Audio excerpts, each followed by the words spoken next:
what sad news for one in love. What a hard fate to be reduced to. Oh, so Sylvester, you just heard at the harbor that my father is coming back? Yes. That he returns this very morning. Oh, this very morning. With the intentions of marrying me. Oh, marrying you? To a daughter of Mr. Durante. Mr. Durante? And this daughter is on her way from Territon for that purpose. Oh, for that purpose? And you have this news from my uncle. From your uncle? To whom my father's given all these particulars in a letter. In a letter? Oh, and this uncle, you say, knows all about our doings. Oh, all of our doings. Oh, speak, I pray you. Don't go in such a way as that and force me to wrench everything of you word by word. But what's the use of my speaking? You don't forget one single detail, but state everything exactly as it is. At least advise me and tell me what I ought to do on all this wretched business. I really feel as much perplexed as you, and I myself need the advice of someone to guide me. Oh, I'm undone by this unforeseen return. And I know less. When my father hears what has taken place, a storm of reprimands will burst upon me. Reprimands are not very heavy to bear. Would to heaven I were free at that price. But I am very likely to pay for all of your wild doings.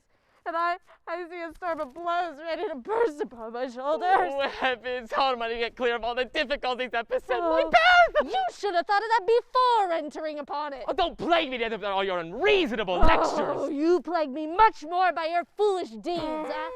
What am I to do? What steps must I take? To what course of action have recourse? How now, Mr. Octave? Oh, what's the matter with you? What is it? What trouble are you in? You're all upset, I see. Oh, my dear Scapin, I am in despair. I am lost. I am the most unfortunate of mortals. How's that? You don't know of anything that has happened to me? No. My father returns with Mr. Durante, and they want to marry me. Oh, what's there so dreadful about that there? Alas, you don't know the cause. I have to be anxious. Well, no, but it only depends on you that I should soon know, and I am a man of consolation. A man who can interest himself in the troubles of young people. Oh, Scapin, if you could find some plot, invent some scheme to get me out of the trouble I am in, I would be indebted to you for more than life. Well, to tell you the truth, there are very few things impossible to me when I once set about them. Heaven has bestowed upon me a fair enough share of genius for all the making up of those neat strokes of mother wit, for all those ingenious gallantries to which the ignorant and vulgar give the name of impostures, and I can boast, without vanity, that there have been very few men more skillful than I in expedients and intrigues, and have acquired a greater reputation in the noble profession. Very good. Oh, yeah. Oh, but to tell you the truth, Mara is too ill-rewarded nowadays, and I have given up everything of the kind through a certain affair which happened to me. Well, how? What affair, An Scapin? adventure in which justice and I fell out. Wait, justice and you. Oh yes, we had a trifling quarrel. You and Justice? Yes, she used me very badly, and I so far felt so enraged against the ingratitudes of our age that I determined never to do anything for anybody. But never mind, tell me about yourself all the same. Well, Scapin, you know that 2 months ago Mr. Durante and my father set out together on a voyage about a certain business. They were both interested, Oh yes, I know that. and that both Leander and I were left by our respected fathers. I under the management of Sylvester, and Leander under your management. Oh yes, I have acquitted myself very well of my charge. Sometime afterwards, Leander met with a young performing girl whom he fell in love. I know that too. As we were great friends, he told me at once of his love and took me to see the young girl, whom I thought good looking, it is true, but not so beautiful as he had me believe. He never spoke of anything but her at every opportunity. He exaggerated her grace and her beauty, extolled her intelligence, and spoke to me with transport of the charm of her conversation, and related to me her most insignificant saying, which he always wanted me to think the cleverest thing in the world. Oh, he often found fault in me for not thinking as highly as he imagined I ought to do in the things he related to me, and blamed me again and again for being so insensible to the power of love. I do not see what you're aiming at in all this. Oh, one day, as I went with him to the people in charge of the girl with whom he is in love, we heard in a small house on a by street lamentations mixed with a good deal of sobbing. We inquired what it was, and told there by a woman there we might see there a most piteous sight in the persons of two strangers, and if we were quite insensible to pity, we were sure to be touched by it. Oh, where will this lead to? Oh, curiosity made me urge Leander to come in with me. We went into a low room where I saw an old woman dying, and with her a servant uttering lamentations, and a young girl dissolved in tears. The most beautiful, the most touching sight you ever saw. No.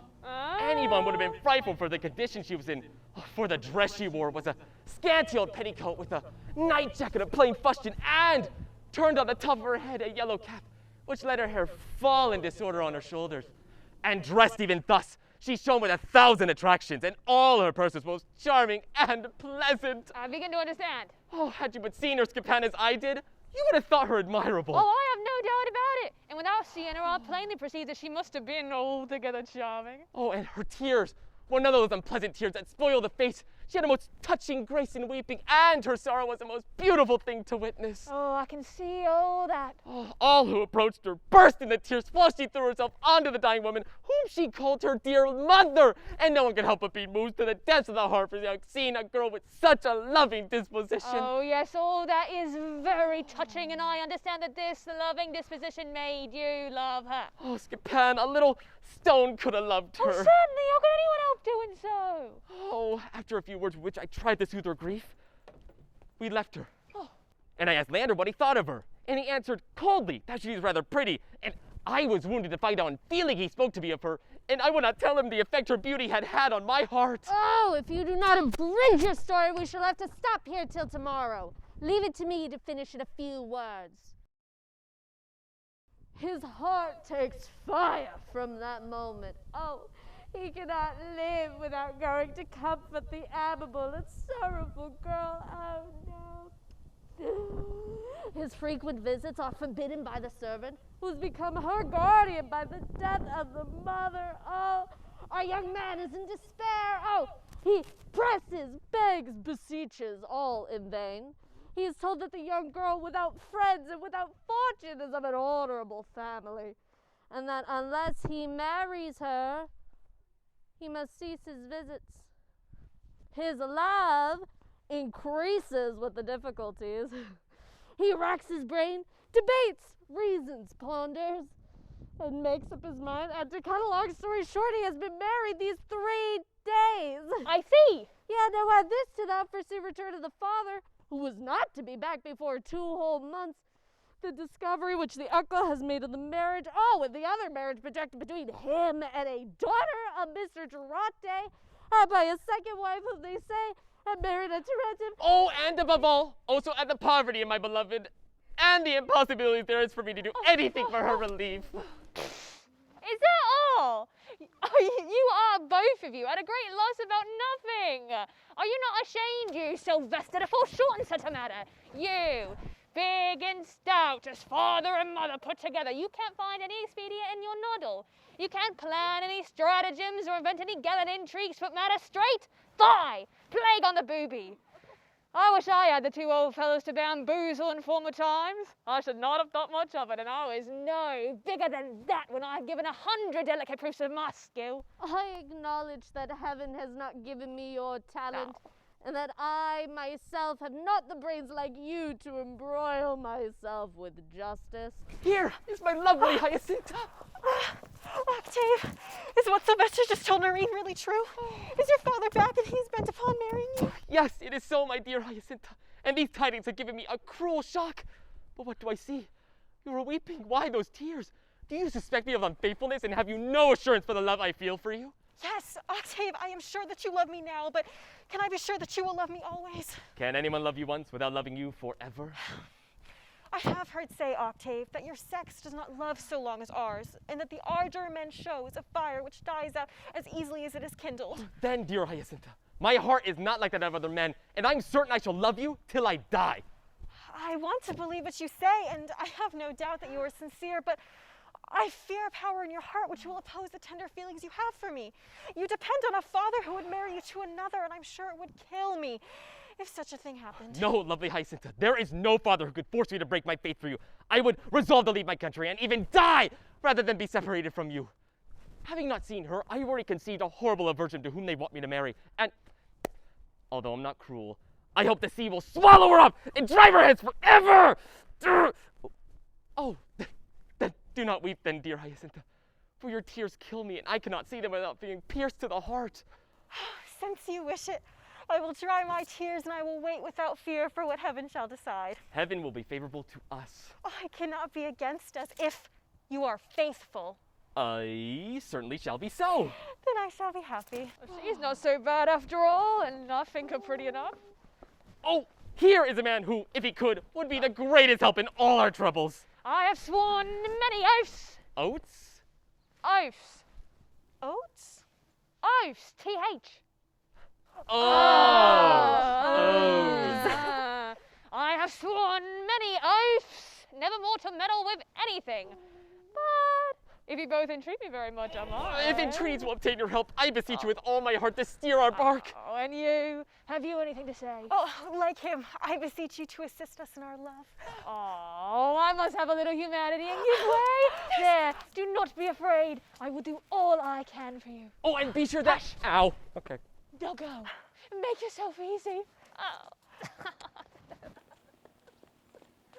You must prepare to receive your father with firmness. Oh, I do confess that this meeting does frighten me beforehand. For him, I have a certain shyness that I cannot conquer. Yes, you must be firm from the first, for fear that he should take advantage of your weakness and lead you like a child.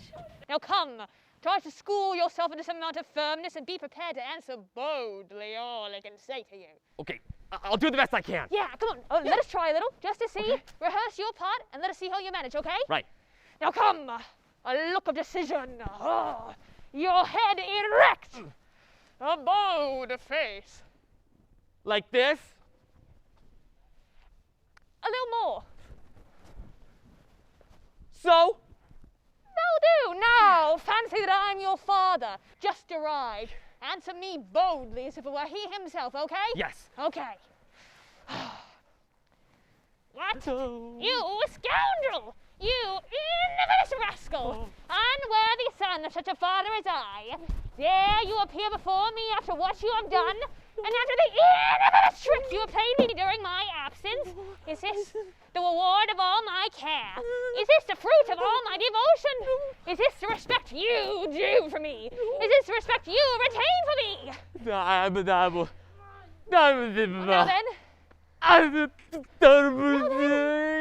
then, you are insolent enough, scoundrel, to go and engage yourself without the consent of your father and contract a clandestine marriage?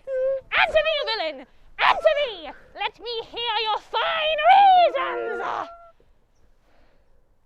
Why the deuce, you seem quite lost. Oh, it's because I imagine I see my father speaking. Oh, yes, and it is for that reason that you must try not to look like an idiot. Okay, I'll answer more resolute and answer more firmly. Oh, quite sure. Here is your father coming. Go, he's off. What a poor specimen it is. Let us wait for the old man all the same. What shall I tell Leave him to me. Only follow me. Anyone ever hear of such an action? He's already heard of the affair and is so struck by it that although alone, he speaks aloud about it. Such a bold thing to do! Let us listen to him. I should like to know what they could say to me about this fine marriage. Oh, we have it already. Do they intend to deny it? Oh, no, we have no thought of doing so. Or they undertake to excuse it? That may be. Do they intend to deceive me with impertinent stories? Maybe. They will not take me in. Oh, we shall see. I shall know how to put my rascal of a son in a safe place. I don't know about that. And as for that rascal Sylvester, I will cudgel him soundly. I should have been very much astonished if he had forgotten about me. Oh, here you are, most wise governor of family.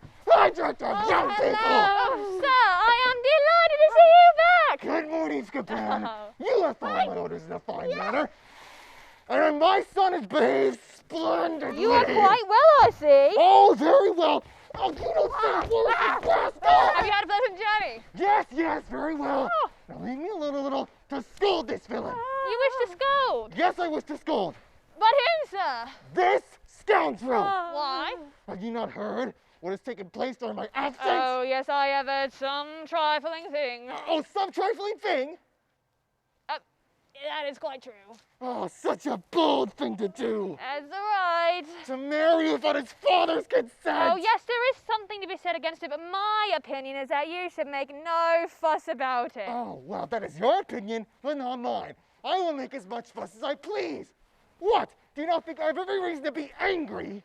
Oh, quite so. I was angry myself when I first heard it, and I felt so enraged on your behalf that I rated your son well. Just ask him the fine sermons I gave him, and how I lectured him about the little respect he showed his father, whose very footsteps he ought to kiss. You could not yourself talk better to him. Thank you. But what of that? I submitted to reason and considered that after all he had done nothing so dreadful. Done nothing so dreadful when he goes very straight off a perfect stranger. Oh, what was he to do? He was urged to it by his destiny. Oh, you give me fine reason. No one has nothing better to do now than to commit the greatest crimes imaginable. To cheat, to steal, to murder, and do so because he was urged to it by destiny. Ah, me, you take my words too much like a philosopher. I mean to say that he was fatally engaged in the affair. And why did he engage in it? Do you expect him to be as wise as you are?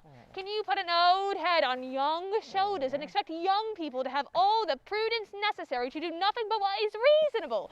I mean, just look at our dear Leander, who in spite of all my lessons has done even worse than that. What do you do? I should like to know if you yourself were not young once, and have not played as many pranks as others. I have heard say that you were a sad fellow on your time, that you played the gallant among the most gallant of these days, and that ye never gave in till you had gained your point. It is true, I grant it, but I only confine myself to gallantry and never went so far as to do what he has done. Oh, but what was he to do? He sees a young person who wishes him well, for he inherits it from you, that all women love him. He thinks her charming, goes to see her, makes love to her, sighs as a lover's sigh, and does the passionate swain. She yields to his pressing visits. He pushes his fortune, but her relations catch him with her and oblige him to marry her by main force. What a clever cheat! Would you have him suffer them to murder him? It is still better to be married than to be dead. I was not told that such a thing could happen that way. Oh, ask him if you like. He'll tell you the same thing. Was he married against his wish? Have you gone down, Sylvester? Did you miss me that much? Sylvester, did you miss me that much? But he didn't do that. I just want to know, is my son in danger? Is he? Is he? Yes, sir. Do you think that I would tell you an untruth? Then he should have gone to a lawyer at once to protest the violence. Oh, it is the very thing he would not do. It would have made it easier for me to break off the marriage. Break off the marriage? Yes! You will not break it off. I shall not break it off. No! What? Do I not have the violence done against my son? Can I not have satisfaction for that? This is the thing he will not consent to. Oh, he will not consent to it? No. My son? Your son! Would you have him admit that he was frightened and that he yielded by force to what was wanted of him? He would take care not to confess that. It would be to wrong himself and show himself unworthy of a father like you. I don't care for that. Oh, he must, for his honor and yours, say that he married of his own free will. And I wish for my own honor and for his that he should say the contrary. I'm sure he will not do that. He will not do it. No, he will not acknowledge it, I'll tell you. Oh, he will acknowledge it, or I will disinherit him. You! I! Oh, you will not disinherit him. I shall not disinherit him. No. No! No! Well, this is really too much. I will not disinherit my son. No, I tell you. Who will hinder me? You yourself. I? Yes, you will never have the heart to do it. Oh, I shall have the heart. No, I tell you. I will disinherit him. You're joking. I am not joking. Paternal love will carry the day. No, it will not. Yes. No, I tell you, I will disinherit him. Oh, gracious me. I know that you are naturally a kind-hearted man. No, I am not a kind-hearted man. I can be angry when I choose. Now, go leave off talking. You put me out of patience. And you, go fetch my son or tell Mr. Durante of my misfortune. Oh, sir, if I could be useful to you in any way you have but to order me. I thank you. Oh, why is he my only son? Oh, if only I had that daughter of having it taken away from me so long ago, so I could make her my heir. Oh. Oh, you are a great man, I must confess. And things are in a fair way to succeed, but on the other hand, we are greatly pressed for money and we have people dubbing us. Oh, leave that to me. The plan is all ready. I'm only puzzling in my brains to find out a certain personage to act as the fellow we need. But actually, look at me a little. Give me a furious look. Put your hands on your hips. Yeah. Strut about like a king on the stage.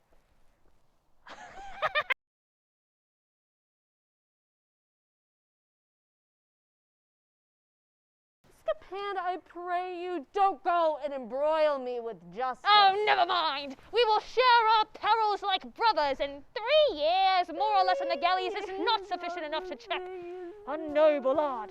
Ah!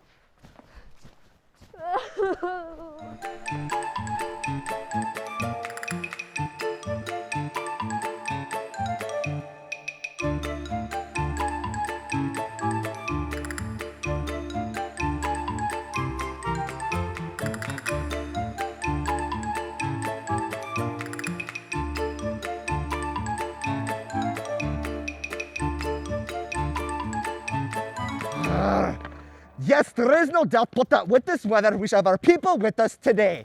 And a sailor who has just arrived from Tarentum told me just now he's seen a man about to start with the ship. But my daughter's arrival will find things strangely altered what they thought they would be. And with what you have just told me about your son has put an end to the plans we have made together. Don't be anxious about it. I gave you my word that I shall remove the obstacle, and I am going about it at this moment. In all good faith, Mr. Aragante, shall I tell you what? The education of children is a thing that one can never be too careful about. You are right, but why do you say that? Because most of the follies of young men come from the way they've been brought up by their fathers. It is so sometimes, certainly, but what do you mean by saying that to me? Why do I say that to you? Why? Why? Why? Why do I say that to you? Why do you say that to me? Because if, like a courageous father, you had corrected your son when he was younger, he would not play just such a trick. Oh, I see. So you have corrected your own much better. Oh, certainly. And I should be very concerned if he had done anything as serious like what yours has done. If that son's so well brought up but done even worse than mine, what would you say? What? What? What? What? What? What would you say? What do you mean? I mean, Mr. Durante, that we should never be so ready to blame the conduct of others, and that those who live in glass houses should never throw stones. I really do not understand you. I will explain myself. I'm the rock, you're the glass house. I'm about to break your spine. Have you heard anything about my son? Perhaps I have. But what? What? What? No bits! What did you hear about my son? Ah, your servant Scapin, in his vexation, only told me the thing roughly, and you can learn the particulars from him or from someone else. For my part, I'm going to my solicitor to see what steps I can take in the matter. Goodbye. What can it be? Worse than what his son has done? I cannot possibly imagine anything worse than that. And to marry without the consent of one's father is by far the worst thing I could possibly imagine. Here you are. Ah, Father, how glad to see you. Stay. I need to speak to you first. Let me brace you, talk about the stones of glass house. Gently, I tell you. How, Father? You'd probably have shown joy at the pleasure of your return. Certainly. We have something to discuss first of all. But what? Just stand there before me and let me look at you. But what for? Just stand there before me and let me look at you. What for? Just stand there and look me straight in the face. Well, will you tell me what has taken place here in my absence? What is taking place here? Yes. What did you do while I was away? What would you have me do, Father? It is not I who want you to do anything, but who will ask you now what you did. I did nothing. Nothing at all. No. You sound so sure of yourself. It's because I'm innocent. And yet, Scapin has told me all about you. Scapin? Oh, that name makes you anxious. He told you something about me? He has. But this is not the place to talk about family business, and we must go elsewhere to see to it. Go home at once. I will be there presently. Oh, scoundrel, if you mean to bring dishonor upon me, I'll renounce you as a son, and you have to avoid my presence forever.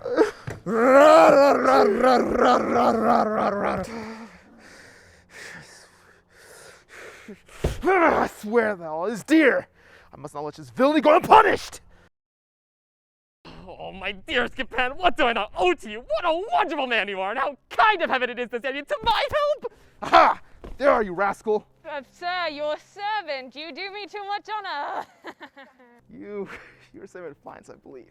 I'll show you how! Answer! No, Octave, do not give me back! For mercy's sake! Let me wreak my anger upon him! In the name of our friendship, Leander, do not strike him! What have I done to you, sir? What have you done? Scoundrel! Gently! Just be gentle! No, Octave, I'll have him confess to the crime of which he is guilty. Yes, scoundrel, I know the trick you played on me. I was told of it. You didn't think of it revealed to me, did you? Did you? Now I'll have you confess here on the spot with your own lips, or I'll cut you through with my sword! Ah, sir, could you really be so cruel as that? No!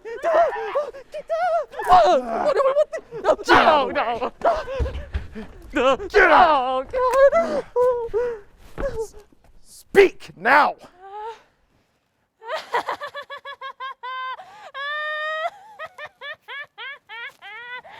Well, sir, since you'll have it, I confess that I drank with some of my friends that small cask of Spanish wine you received as a present some days ago, and that it was I who made a small opening in the cask and spilled some water on the ground around it to make you believe that all the water leaked out. You scoundrel, drink my Spanish wine? Who suffered me to scold servant who thought I was she playing the cruel trick on me? Oh, yes, sir, I am very sorry, sir. I'm glad to hear this. I really am. But sadly, this is not what I want to know of you! It's not this. No, there's something else. It's much more deep. I do not remember that I ever did anything else. Get out!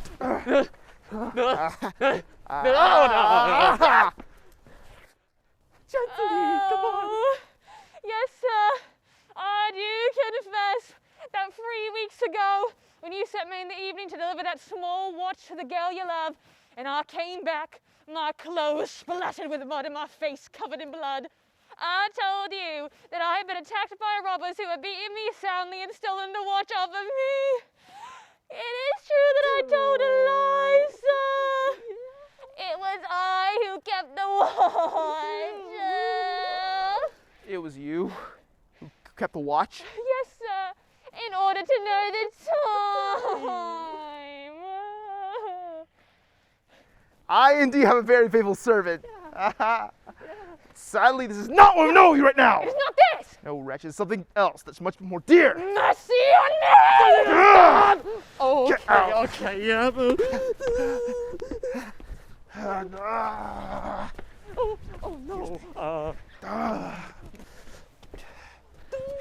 Where is he? I don't know. Okay, forget about you. Oh. Speak, I will not be put off. I have done nothing else, sir. I beg. Nothing at all? Well, sir, you remember that ghost that 6 months ago cudgeled you soundly and almost made you break your neck when you fell down the cellar whilst running away? Yeah, what about it? It was I, sir, who was playing the ghost. It was you? Scoundrel! Who's playing the ghost? Only to frighten you a little and to cure you of the habit of making us go out every night as you did. I will remember what I just heard at a proper time and place. But now, I would rather focus on the present matter at hand. What you said to my father. What I said to your father? Yes, scoundrel, my father! Why, I have not seen him since his return. Is this the truth? The perfect truth, and he should tell you so himself. Yeah, but you see, it was he who told me. With your leave, sir, he did not tell you the truth. Leander! Sir, I bring you very bad news concerning your love affair. What is it now? The performers are on the point of carrying off Sir Bennett, You have 2 hours to bring them the money. or she will be lost to you forever. 2 hours? 2 2 hours. My servant.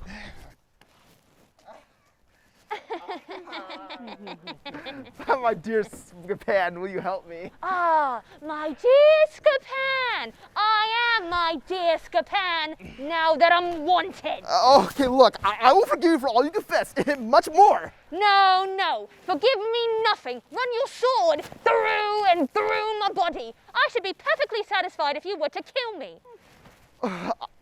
I beg you to forgive me with all my heart. If you want me to see me at your feet, I beseech you by kneeling, not to give myself up. Oh, Scapin, he's almost gonna ugly cry. You cannot resist that. I wouldn't. Oh, God.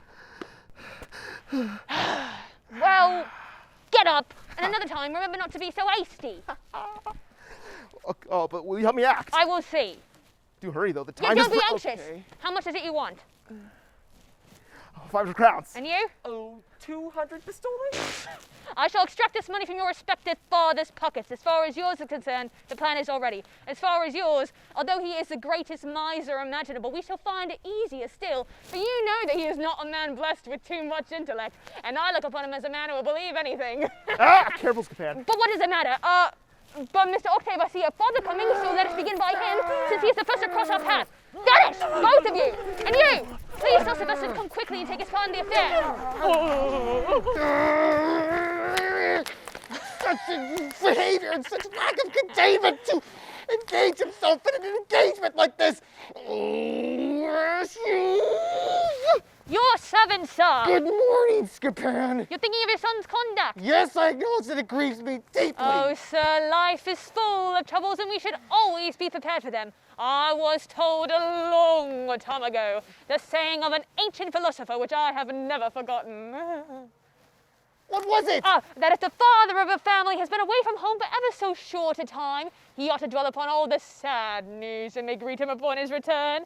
He ought to fancy his house burnt down, his money stolen, his wife dead, dismarried, his daughter ruined, and he must be very thankful for whatever falls short in all this. Well, that's all very well, but this rash marriage is more than I can put up with, and it breaks the marriage I had intended for my son. Well, sir. I have come from my solicitor to see if we can cancel it. Also, if you'll take my advice, you'll look to some other means of settling this business.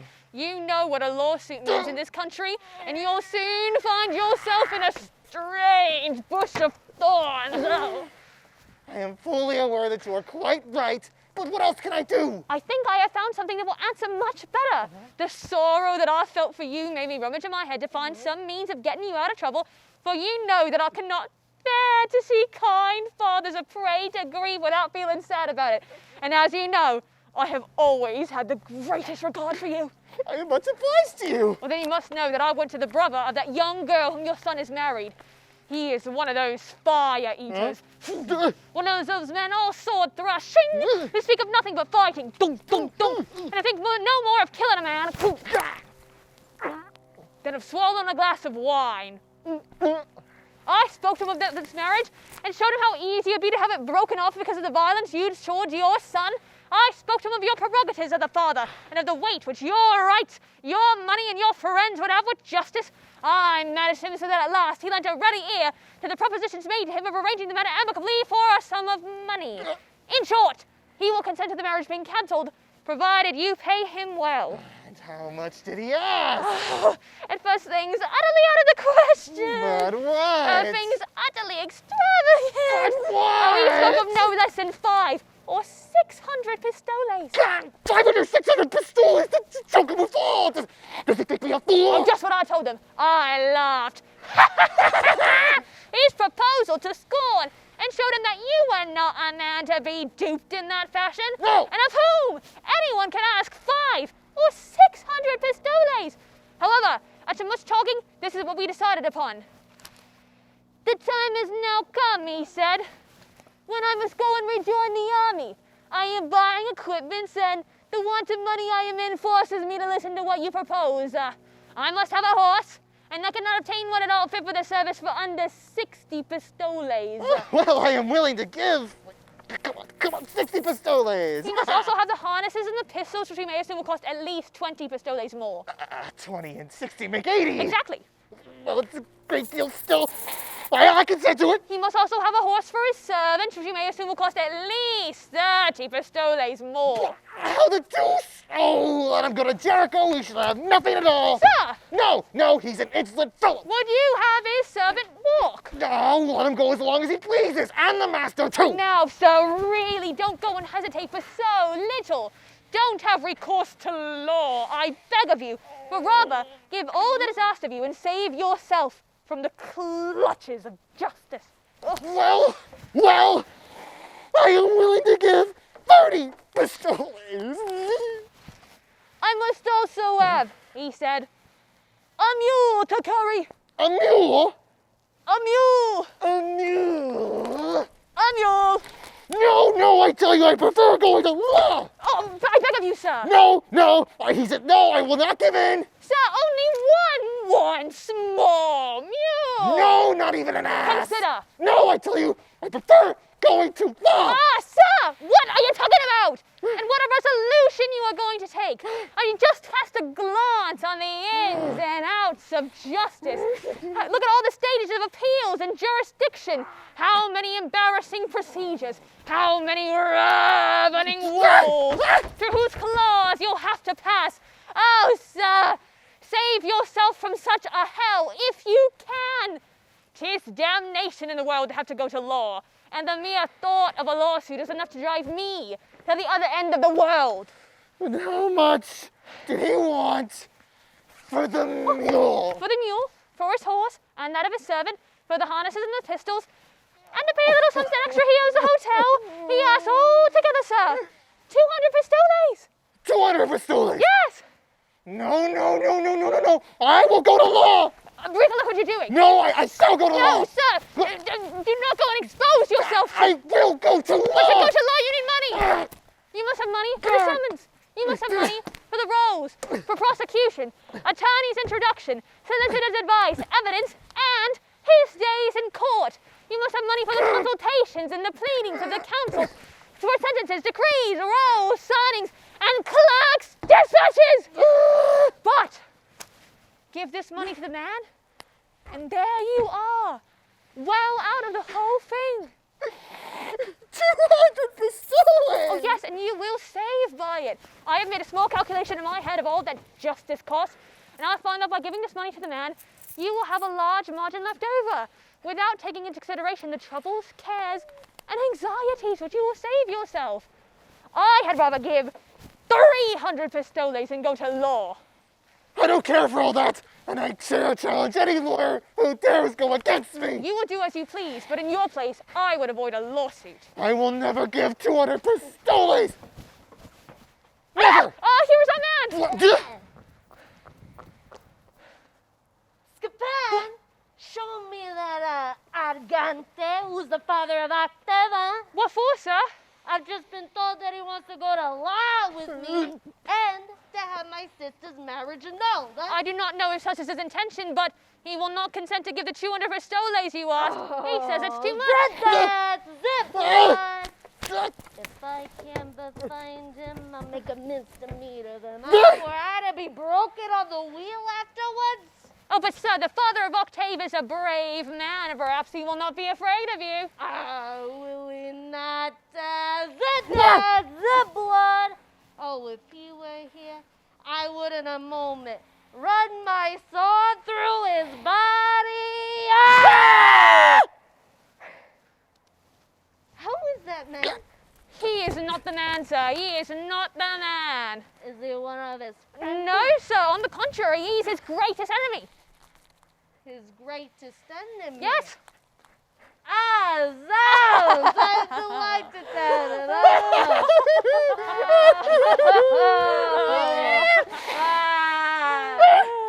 You are an enemy of that scoundrel Argante, are you? Yes, I assure you that is so.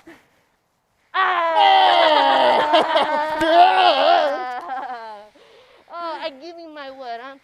I swear upon my honor, by the sword I wear, by all the oaths I can take, that before this day is over, I will have delivered you of that rascally knave, of that scoundrel Argante. Hey, trust me, huh? But sir, violent deeds are not allowed in this country. Oh, I don't care. I got nothing to lose. He will certainly take his precautions. He has relations, friends, and servants who will take their part against you. Oh, blood and thunder, huh? It's all I ask, all I ask. The blood. Oh, why can't I meet him at this very moment, huh? With all his friends and relations of his. Oh, if he would only appear before me, surrounded by a score of them. Why do they not fall upon me, arms and hands, eh? Oh, what, you villains? You dare attack me? Oh no! Oh, did that? Yeah. Oh, no quarter, layer, back. What? Again, back. Oh, you knaves, you rascals, oh, you shall have your taste of it. Yeah, you shall have your fill of it, I say, yeah. Oh, what? Now parry this, Come on, you rabble. Come on. Oh, parry that. Parry this, Yeah, I know how to parry. Oh, gosh. Parry more, yeah. No more!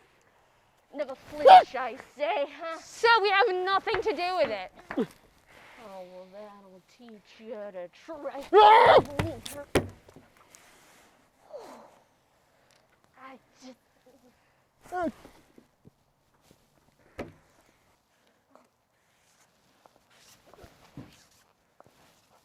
Well, sir, you see how many people are killed for 200 pistoles.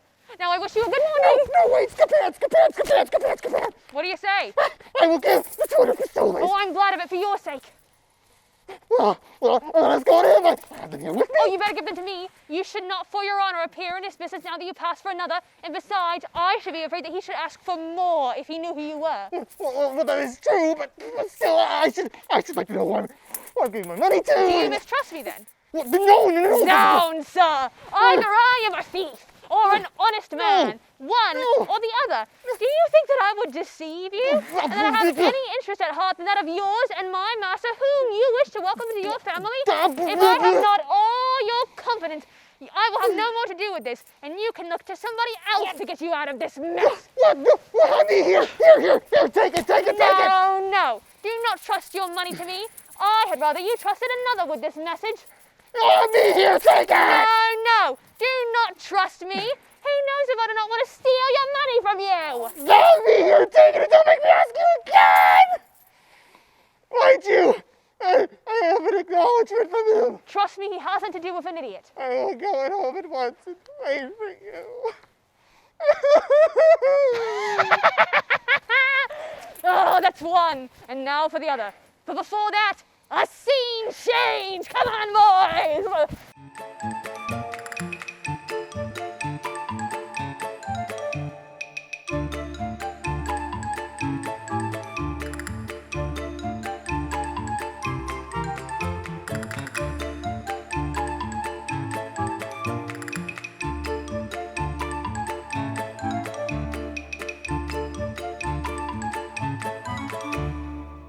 Oh, heaven! Oh, unforeseen misfortune!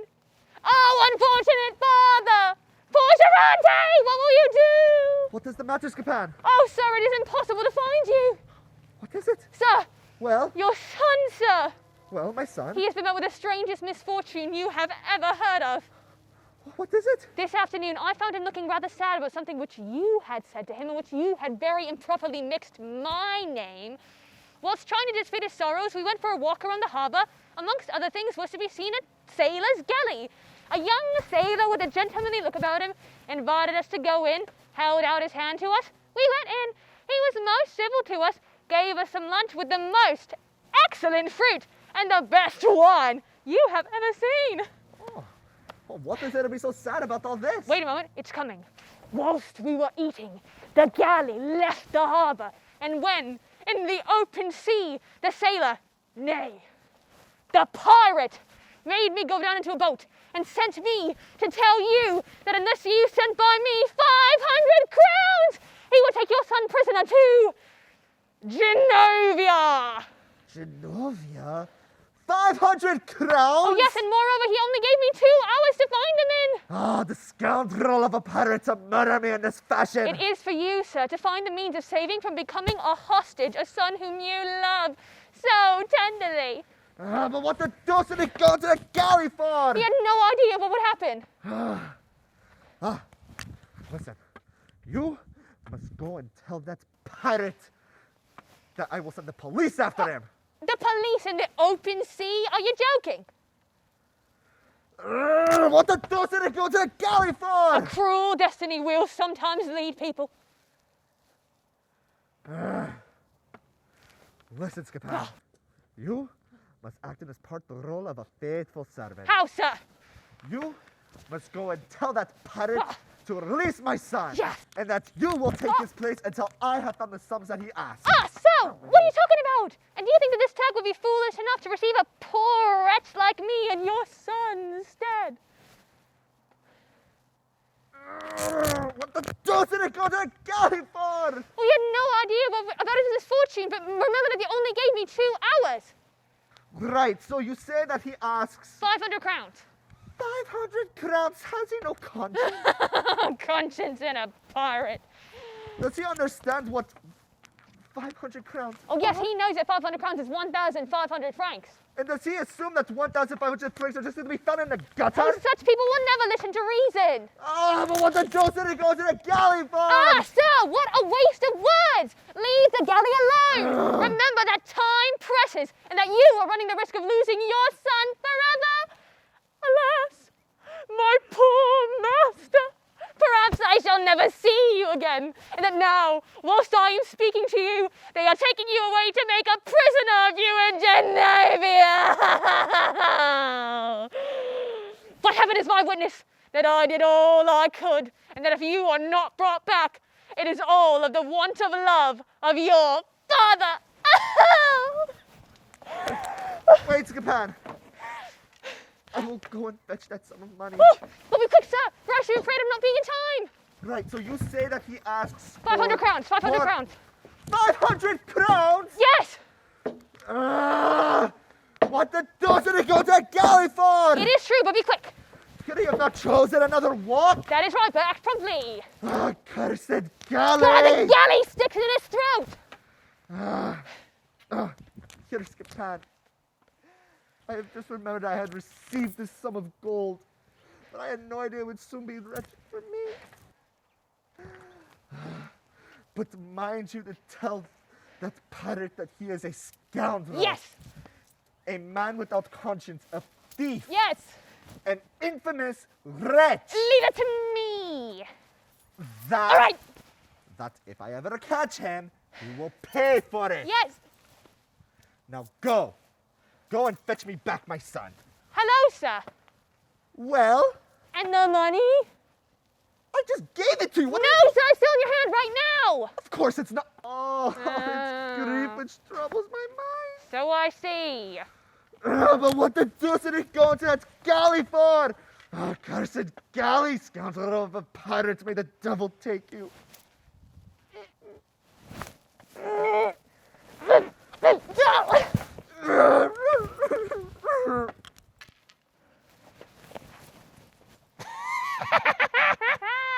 Oh, he cannot get over the 500 crowns, our rentryman, but he has not seen the last of me, and he shall soon pay in money of a different sort for his impostures about me to his son.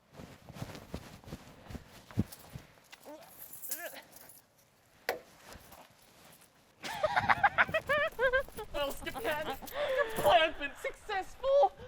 Yeah, have you done anything to alleviate my sorrows? Here's the 200 pistoles I've got from your father, How do you make this? And for me? but I could do nothing for you.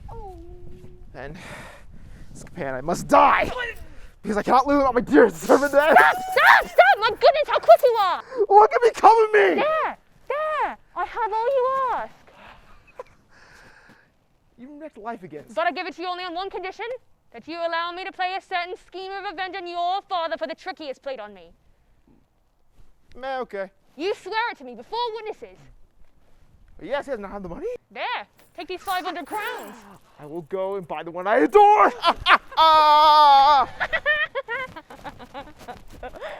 Oh, a galley.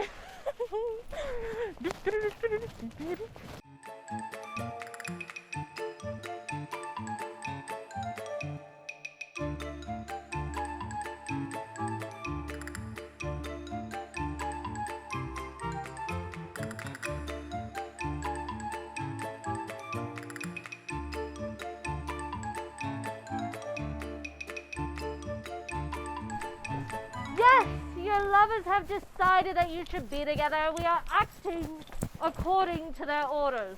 Such an order, and it is nothing but what is pleasant to me. I receive such a companion with joy, and it will not be my fault if the friendship which exists between those we love does not also exist between us two. I accept the offer. I am not one to draw back when friendship is asked of me. And when it's love that's asked of you? Love. Love is a different thing. One runs more risk, and I feel less determined.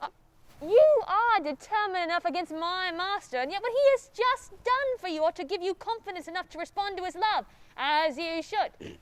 As of yet, I only half trust him. And what he has just done is not sufficient to reassure me. I am of a happy disposition, it is true. And I am very fond of fun. And though I laugh, I am very serious about many things. And your master will find himself deceived if he thinks it sufficient to have paid my ransom for me to be altogether his. He will have to give something else besides money. And for me to respond to his love as he wishes, he must give me his word, along with certain little ceremonies that are thought indispensable. It is so he understands this matter. He only wants you as his wife, and I am not a man to have mixed in this business if he had meant anything else. I believe it since you are saying so, but I fear the fathers. We shall find a way of settling that. The similarity of our fate ought to strengthen the tie of friendship between us. We are both subject to the same fears, both exposed to the same misfortunes. You have this advantage at least that you know who your parents are, and when you wish to make them known, you may secure your happiness by obtaining a consent to the marriage you have contracted. But I, on the contrary, have no such hope to fall back upon, and my position is little calculated to satisfy the wishes of a father whose only concern is money. That is true, but you have this in your favor. The one you love is under no contract of tempting another marriage. Oh, a change in a lover's heart is not what we should fear the most, for we may justly rely on our own power to keep the contract we have made. But what I particularly dread is the fathers, for we cannot expect them to be moved by our own merit. Alas, why must the course of true love never run smooth? How sweet it would be to love with no links which unite the heart that binds us. Oh, how mistaken you are about this. Security in love forms a very unpleasant calm. Constant happiness becomes wearisome. We want ups and downs in life, and the difficulties which generally beset our paths in this world revive us and increase our sense of pleasure. Do tell us, Scapin, all about this stratagem of yours that I heard was so amusing. How you were able to get some money out of your old miser. You know, the trouble it takes to tell me such things is not lost upon me, and I well repay those who take the trouble by the pleasure it gives me. Well, Sylvester here will do that as well as I. I am nursing in my heart a certain scheme of revenge, which I mean to enjoy thoroughly. Why do you recklessly engage in enterprises that may bring you into trouble? I delight in dangerous enterprises. Oh, as I told you already, you would have given up the idea if you would have just listened to me. Listen to me, listen to me. I prefer listening to myself.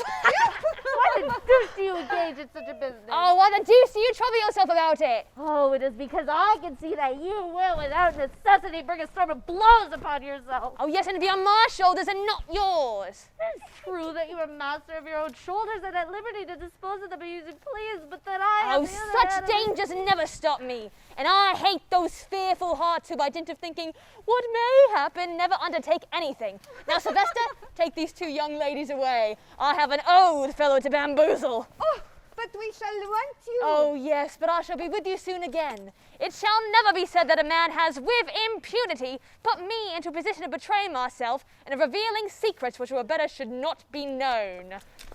Oh.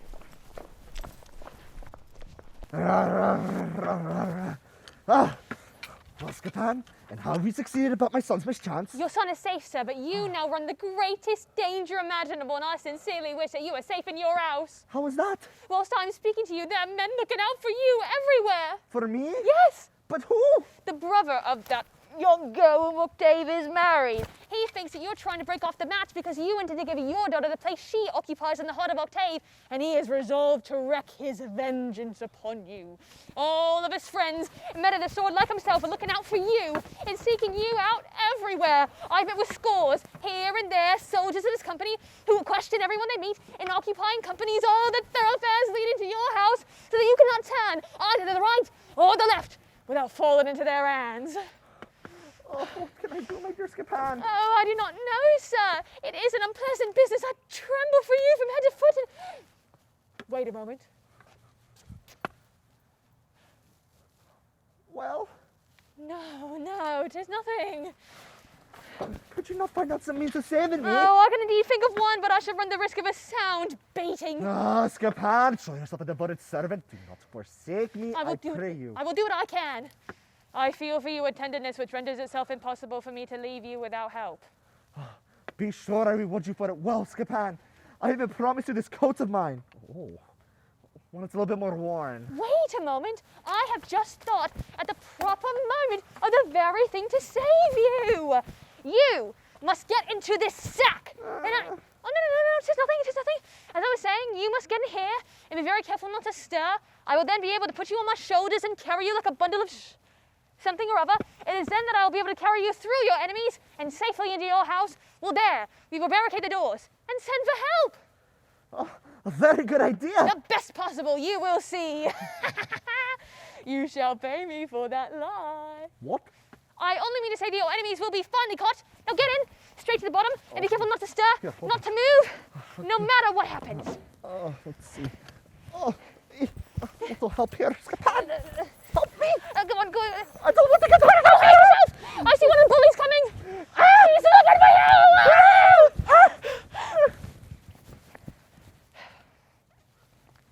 What? I shall not have the pleasure to kill this Gerante. And will one not in charity show me where he is? Do not stir. I will, pardy, find him if he lied in the middle of the earth. Do not show yourself. Oh, you man with a sack! Yes, sir? I will give thee £1 if you will show me where this Gerante is. You're looking for Mr. Gerante? Yes, that I am. And on what business, sir? For what business? Yes. I will, party, thrash him on the stick to the head. Sir, people like him are not thrashed with sticks, and he is not a man to be treated so. What? You speak so mighty about this father of Gerante, this brute, this cad. Mr. Gerante, sir, is neither a fop, a brute, nor a cad, and you ought, if you please, to speak differently. What? You speak so mighty with me? I am defended, as I ought, an honourable man who is malaligned. What? Are you one friend of this Gerante? Yes, I am. Aha! One friend of this Gerante. That is good luck.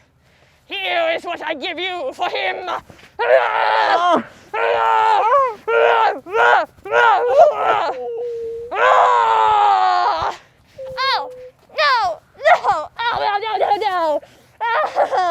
Oh. Ah! There! Bear him that for me. Goodbye. Oh! No! Oh! The wretch! Scapin, I can bear it no longer. Oh, sir, I am bruised all over my shoulders. They're as sore as can be. Oh, why the deuce they hit my back? I beg your pardon, sir. It was on my back. What are you talking about? I felt the blows, and I feel them still. No, sir. It was only the end of his stick that reached your shoulders. Well, then you should have gone for her No, back then no. to spare me. Hide yourself! Here comes another man that looks like a foreigner! No.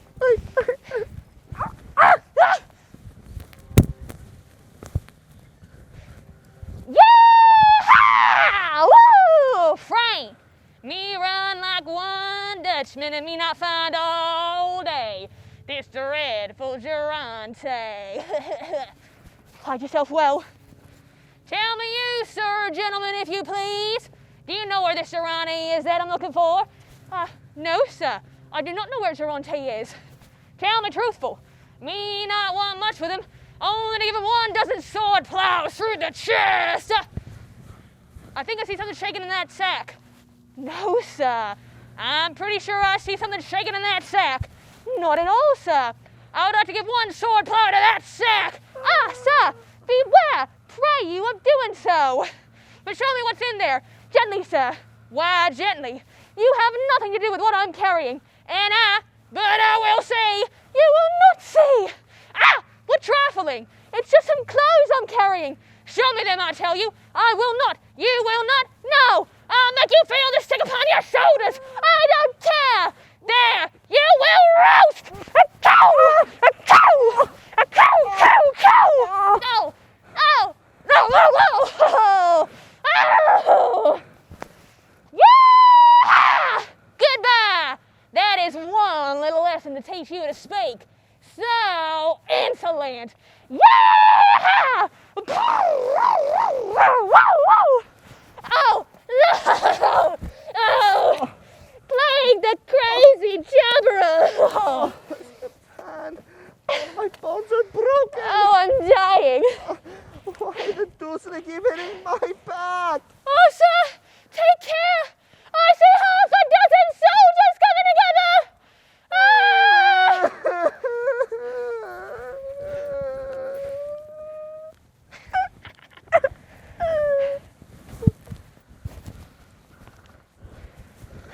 Frank, we must discover this Durante. Let us look everywhere carefully. We must spare no trouble. Scour the town, and not forget a single spot. Let us search on all sides. Which way shall we go? Let us go this way. No, this, on the left. No, on the right. No. Yes. Hide yourself well. Here is this servant. Say, you rascal, show us where your master is. Speak! Be quick. Make haste. At once. No. Gentlemen, 1 moment.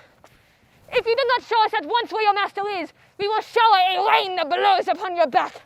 I'd rather suffer anything than tell you where my master is. Very well, we will cudgel you soundly. Do as you please. You want to be beaten, then?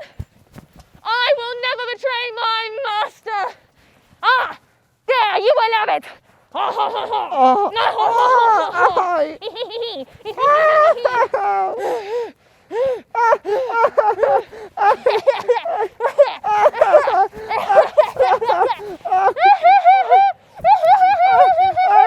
And now, for the coup de grace!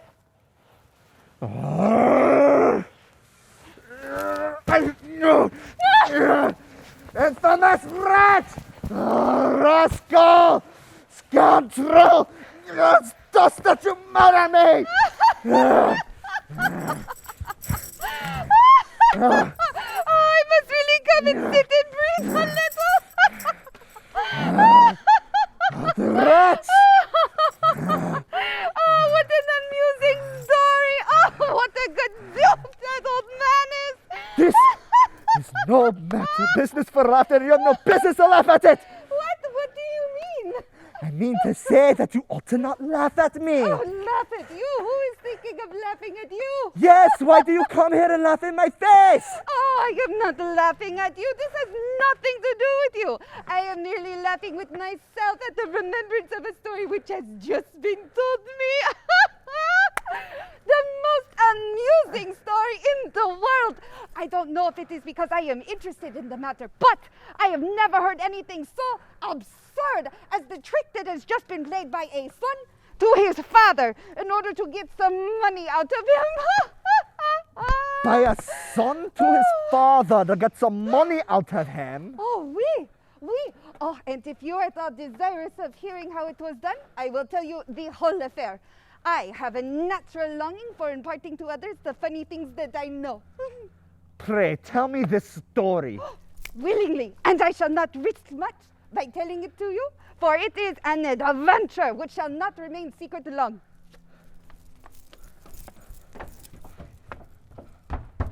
Fate placed me among one of those bands of people that are called performers. And when we came to this town, I met a young man who, upon seeing me, fell in love with me. He spoke to the people in whose charge I was and found that they were willing to give me up for a certain ransom. But the sad part of this story is that my lover found himself without any money at all. His father, although rich, is the veriest old skinflint and greatest miser. Oh, what is his name? Oh, can't you help me? You must be able to name the man who is known as the hard-fisted old miser in this place. No. Oh, you must be able to. There is in his name a Te. Terante? No, that's not it. Ronte? Rante. Argante. Argante! Argante. No, that's not it either. What is it? There is something in his name. Oh! Oh, I have it. His name is Jorante. Durante. Durante! Durante. Oh, Durante! that is the old Durante miser. Oh, back to our story. My people wanted to leave town today, and my lover would have lost me if he had not made use of a clever servant in order to wrench some money out of his father. As for the servant's name, I remember it very well. The servant's name is Scapin. Scapin. Ah, yes, Scapin. Mwah, mwah. He is a most wonderful man, and he is deserving of the highest praise. Oh, but listen to this. Listen to how he took in this old dupe. Oh, I cannot speak of it without laughing heartily. He went to that old screw, and he told him that while he was walking along the harbor with his son, they saw a pirate's galley, and they met a young pirate. The young pirate invited them into the galley to have lunch. While they were at table, the galley went out to open sea. The pirate sent him alone back with the express order to say that unless he sends 500 crowns, he will send his son to be a prisoner in Genovia. Genovia. Oh, those 500 crowns are like 500 dagger thrusts. The old man can't tear out this sum of money from his heart, and his anguish makes him think of the most ridiculous means of finding this money. And the servant each time tells him how absurd is what he proposes. And each time the old fellow meets with an agonizing, but what the deuce did he go in that galley for? Oh, cursed galley! Scoundrel of a pirate!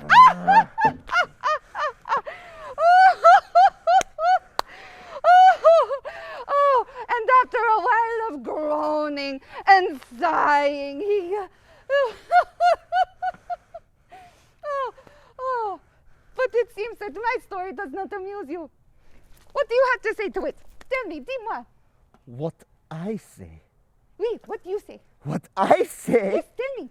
That the young man is a scoundrel, a good-for-nothing fellow who will be punished by his father for the trick that he has played him.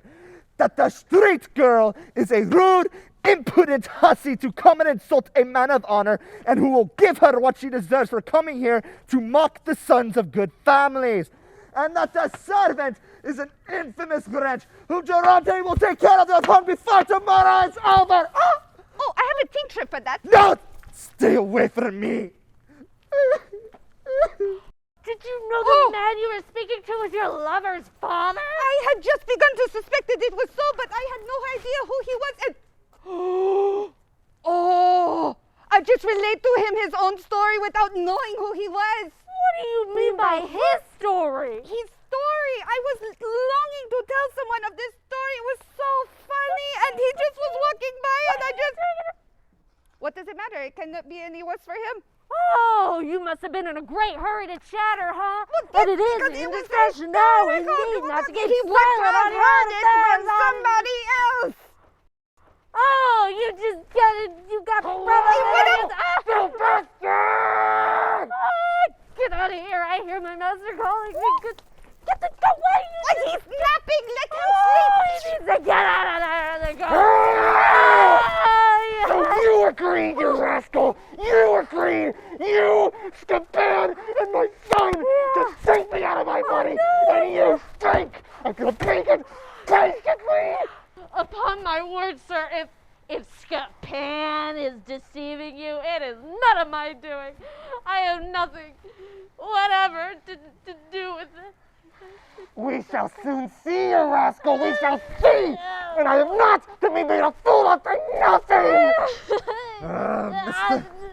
Mr. Argante, you find me in the greatest trouble. And I am in the greatest sorrow! This rascal Scapin has got 500 crowns out of me. And that very same rascal Scapin 200 pistoles out of me! He was not satisfied with those 500 crowns, but treated me in a manner in which I'm too ashamed to speak. Oh. But he shall pay me for it.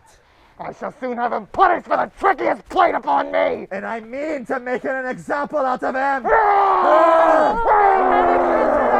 catch my share of this. But, Mr. Argante, this is not all, and misfortunes, as you know, never come alone. As you know, I was looking forward to the day of finally seeing my daughter, who was everything to me. And I have just heard that she has left Tarentum a long while since, and that there is every reason to believe that the ship was wrecked, and that she is lost to me forever. But why keep her in Tarentum when you could have enjoyed the happiness of having her with you? I had my reasons for it. Some family interest forced me only till now to keep my second marriage a secret. Second marriage, what? But wait, what do I see? What? You hear me? Mr. Pandolfi! No. Call me Durante and do not use that other name ever longer.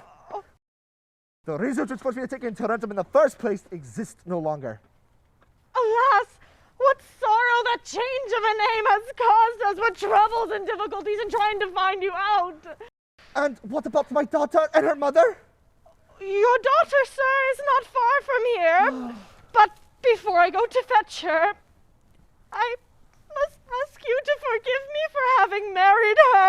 What? Because of the forsaken state we have found ourselves in when we had no longer any hope of meeting you. My daughter is married. Yes, sir. And to whom? To a young man called Octave. And he is the son of a certain Mr. Argante.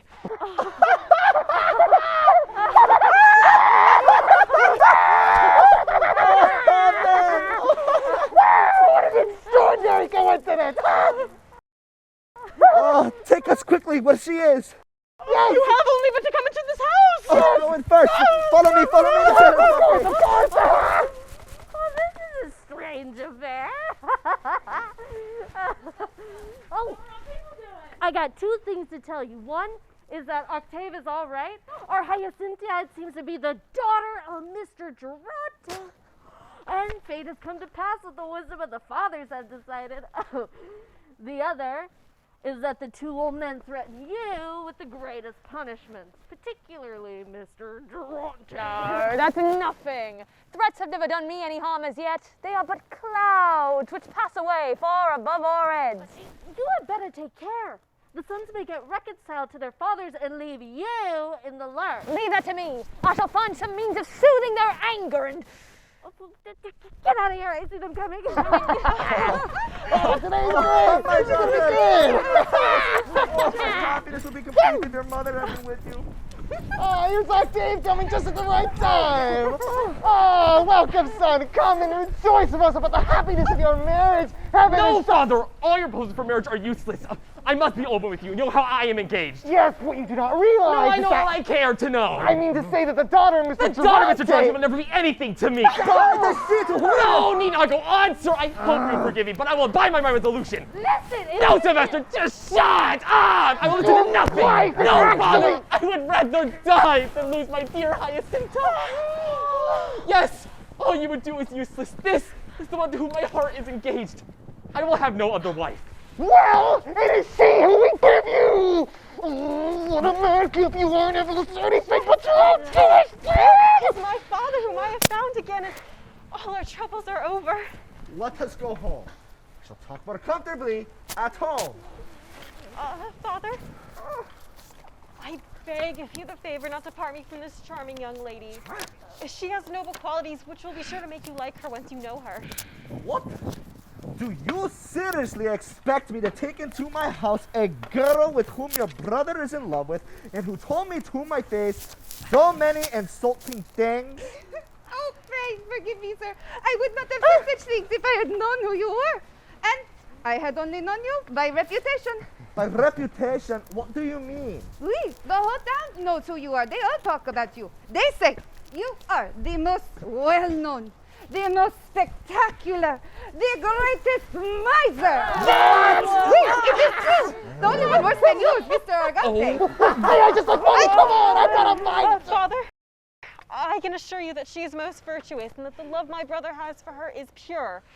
It is all very well, but you would try now to persuade me to marry my son to her? A stranger, worse, a street girl. What is wrong with what I'm wearing? No, Father. This longer Sam in love with a stranger out of any birth or wealth. What? People I bought her from told me she belongs to the On's family in this town. It cannot be. What? They took her away when she was just 4 years old. When she was 4? Yes. Here. They gave me a bracelet which helps discover her actual family.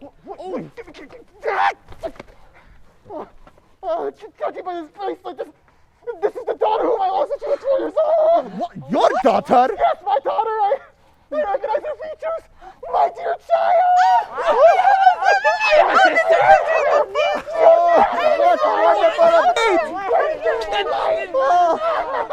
Gentlemen, a most sad accident has just taken place. What now?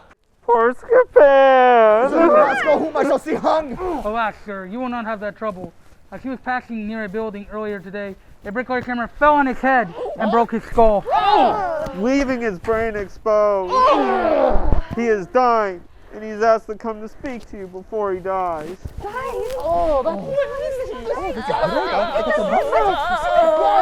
Gentlemen, oh, you see me?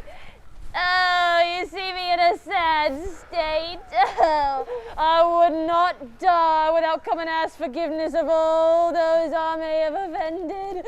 Yes, gentlemen, before I give up the ghost, I beseech you to forgive me all I may have done amiss, and particularly Mr. Argante.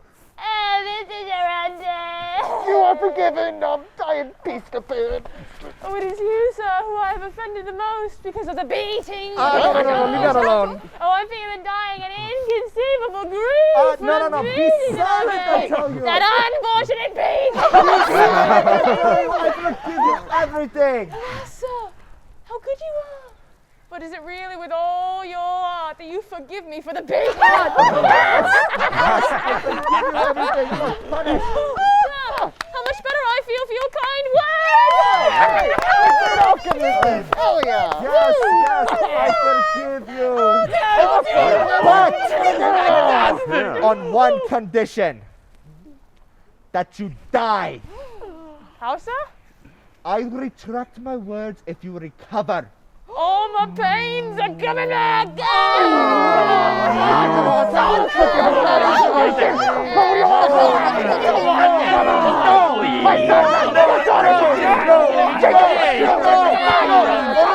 Stop!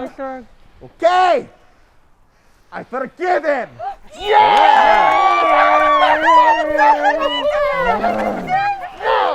Let us go to supper and talk of our happiness! Yes!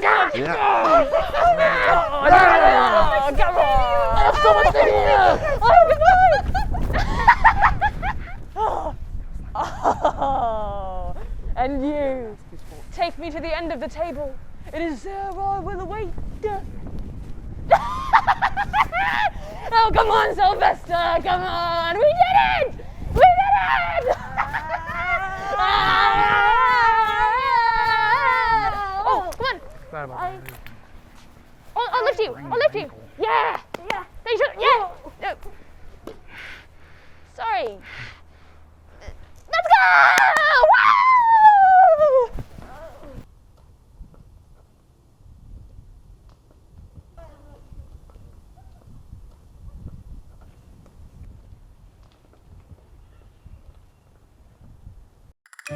Woo!